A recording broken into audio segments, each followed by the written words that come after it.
কালী পূজার মধ্যে পাঠা বলি কেন দিতে হয়? এত প্রাণী থাকতে পাঠা কি দুষ করলো, পাঠাকে কেন বলে দিতে হবে?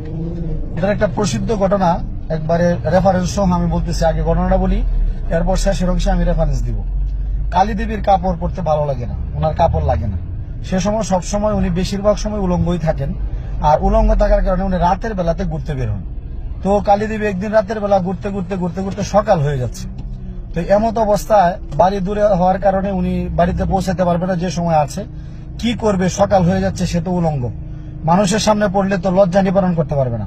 তখন উনি কি করলো, দেখলো এক যুবক, এক রাখাল যুবক কিছু ছাগলের পাল নিয়ে যাচ্ছে। তখন তাৎক্ষণিকভাবে মা কালী, হিন্দুদের মা কালী, উনি কি করলো, ছাগির রূপ ধারণ করলো, মানে ছাগল, মহিলা ছাগল যেটা, ছাগির রূপ ধারণ করে এই ছাগলের পালের সাথে মিশে গেল। মজার ব্যাপার হলো, ওই ছাগলের পালের মধ্যে একটা দুষ্ট পাঠা ছিল। এই পাঠাটা এই নতুন একটা ছাগি দেখিয়েছে, কাম উত্তেজিত হয়ে পড়লো। কাম উত্তেজিত হওয়ার কারণে এটা যে মা কালী, এটা তো আর পাঠা চিনে না, যে কারণে এই ছাগির সাথে, মা কালী রূপী যে ছাগি, এই ছাগির সাথে সে সহবাস করে ফেললো, সঙ্গম করে ফেললো। মা কালী কিছুই বলতে পারলো না, জিহ্বার মধ্যে কামড় দিয়ে সহ্য করলো।